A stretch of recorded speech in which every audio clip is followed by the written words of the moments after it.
मजनूपति, अब तो हद हो गई। ठान कर बैठे हो क्या कि जिंदगी में सुधरना ही नहीं है? अरे बेबी, मैंने क्या किया? मैं तो बस उसकी मदद कर रहा था। उसने स्माइल किया, उसे बोलो ना। यार, पत्नी हो मेरी, इतना भरोसा तो करो अपने पति पर। I love you baby. पति पर भरोसा है, लेकिन उसके अंदर के मजनू पर नहीं है। अब इतने क्यूट पति को तुम्हें संभाल कर तो रखना ही पड़ेगा ना।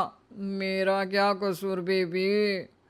ओह, बस हाँ, ये क्यूट वाला नाटक ना मुझ पर नहीं चलेगा। और जो भी क्यूटनेस है, प्यार है, वो सिर्फ मेरे लिए है। ये छिछोरपंती छोड़ दो। शीनू और चीनू की शादी को 1 साल हो गया। दोनों की है तो लव मैरिज, और दोनों के बीच लव भी बहुत है। लेकिन उस लव की ट्विस्ट कुछ अलग ही है, जो आप देख ही सकते हैं। ओए, छिछोरा मत बोलो। इज्जत बहुत है, किसी से भी पूछ लो। अगर कोई मुझे छिछोरा बोल दे तो। हाँ हाँ, बस सब जानती हूँ मैं। इस पर शीनू किलसते हुए किचन में चली जाती है, जिसे देखकर चीनू भी हंसते हुए उसके पीछे पीछे चल देता है। क्या है, पीछा क्यों कर रहे हो? अरे, अपने घर में घूम रहा हूं। तुम मेरे आगे आगे क्यों चल रही हो? उफ़ो, परेशान करके रखा है। देखना, एक दिन रोओगे मेरे लिए, फिर मेरी कदर मालूम होगी। अरे चल झूठी। इसी तरह दिन बीतते हैं और दोनों की नोक झोंक के साथ हंसी खुशी लाइफ चल रही होती है। एक दिन दोनों शॉपिंग के लिए मॉल जाते हैं। आज देखो कैसे तुम्हारी जेब खाली कराती हूँ। अरे, मेरी जेब में तो कुछ है ही नहीं, खाली क्या करोगी? अकाउंट में तो है ना? अरे ठीक है, जा शीनू जा, जी ले अपनी जिंदगी। मैं वॉशरूम होकर आता हूँ। चीनू वहाँ से चला जाता है और शीनू ज्वेलरी शॉप में जाती है, लेकिन वहाँ कोई भी उसकी बात तक सुनने को तैयार नहीं होता। अरे यार, मैं भी कस्टमर हूँ, मुझ पर कोई ध्यान क्यों नहीं दे रहा? इतने में चीनू भी वहाँ आ जाता है। करा लिया अकाउंट खाली? कहाँ? देखो ना, कोई मेरी बात तक नहीं सुन रहा, सब बिजी हैं। ऐसा क्या? Excuse me, can you please? Chinu के इतना बोलते ही अटेंडेंट तुरंत उसके पास आ जाती है, जिसे देखकर शीनू हैरान रह जाती है। हैरान तो ऐसे हो रही हो जैसे अपने पति को जानती ही नहीं। हाँ हाँ, बिल्कुल, मजनू को कैसे भूल सकती हूँ? पर मजनू अब शादीशुदा है, ये मत भूले। शीनू अपनी शॉपिंग कंटिन्यू करती है और कुछ देर बाद सारी शॉपिंग खत्म करके दोनों कॉफ़ी पीने जाते हैं, जहाँ चीनू को रिया मिलती है, जो मिलती ही चीनू को गले लगा लेती है। ओह हाय चीनू, कितने टाइम बाद देखे। आज भी बिल्कुल वैसे ही क्यूट हो, जिसे देखते ही दिल फिसल जाए। इस पर चीनू शीनू को देखकर तुरंत रिया को दूर करते हुए कहता है।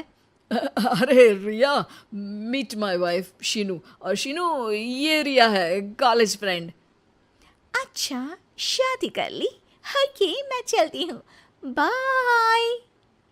हाँ, कॉलेज के मजनू, सब जानती हूँ कौन सी फ्रेंड है। वैसे वो मजनू वाली हरकतें आज तक बंद नहीं हुई ना। गले तो देखो कैसे लगाया था, जैसे उसकी पर्सनल प्रॉपर्टी हो। भूलो मत, तुम सिर्फ मेरी प्रॉपर्टी हो, और इस प्रॉपर्टी पर किसी ने नजर डाली या तुमने किसी को देखा भी तो दोनों की आंखें नोच लूंगी। ऐसा बोल शीनू गुस्से में वहां से चली जाती है, लेकिन इस बार चीनू उसके पीछे नहीं जाता। अरे, बिना कुछ करे सुना गई, अपने आप आएगी वापस। चीनू शीनू का इंतजार करते हुए वहीं बैठ जाता है। इसी तरह कुछ घंटे बीत जाते हैं, लेकिन ना शीनू वापस आती है और ना ही उसका फोन आता है, जिस पर चीनू घर पहुंच जाता है, पर शीनू वहां भी नहीं होती। ये सब देख वो बहुत परेशान हो जाता है। अरे, ये कहाँ गई? इतनी देर हो गई, अभी तक तो उसे वापस आ जाना चाहिए था। चीनू सभी रिश्तेदारों और दोस्तों को कॉल करना शुरू करता है, पर कहीं से भी शीनू का कुछ पता नहीं चलता। कहीं गुस्से में इधर उधर तो नहीं निकल गई? अरे पर जाएगी कहाँ? पूरा दिन बीत जाता है, लेकिन शीनू की कोई खबर ना मिलने पर अब चीनू उसे ढूंढने बाहर निकलता है। अरे कहीं उसे कुछ हो तो नहीं गया? नहीं नहीं, मेरी शीनू को कुछ नहीं हो सकता। कुछ समझ में नहीं आ रहा, कहाँ जाऊँ, कहाँ ढूंढूं उसे। अब चीनू सभी पड़ोसी और आसपास के मार्केट में ढूंढ आता है, पर कुछ पता नहीं चलता। पूरा एक दिन बीत जाता है। चीनू परेशान होकर आसपास के सब अस्पताल में भी चेक करने लगता है, लेकिन हर जगह से हताशा ही मिलती है। मैंने क्या कर दिया? वो मुझे अच्छे से जानने के बाद भी मुझसे कितना प्यार करती है, और मैंने इस मजाक मस्ती में अपने प्यार को खो दिया। गुस्से में न जाने क्या कर बैठी होगी। अब उसे कैसे बोलूं कि मैं उससे कितना प्यार करता हूँ। लगता है मुझे पुलिस कंप्लेंट करनी चाहिए। चीनू के ऐसा बोलते ही उसके पीछे से आवाज आती है। कहा था ना, एक दिन मेरे लिए रोओगी तुम मजनू जी। पता चल गई ना पत्नी की कदर। शीनू को देखते ही चीनू तुरंत उसे गले लगा लेता है। कहाँ थी तुम? पता भी है मेरा हाल क्या हो गया? अगर मुझे टेंशन में कुछ हो जाता तो? वैसे तुम थी कहाँ? चल झूठे, तुम्हें कुछ नहीं होता। वैसे मैं रिया के घर थी।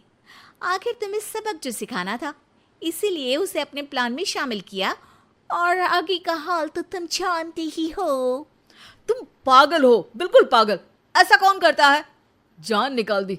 दोबारा कभी भूल कर भी ऐसा करने की सोचना भी मत, नहीं तो मैं क्या करूंगा मुझे भी नहीं पता। हाँ हाँ, मेरे मजनू पति, तुम भी दोबारा मेरे अलावा किसी दूसरे के सामने ये मजनूगिरी मत दिखाना। बुरा लगता है यार।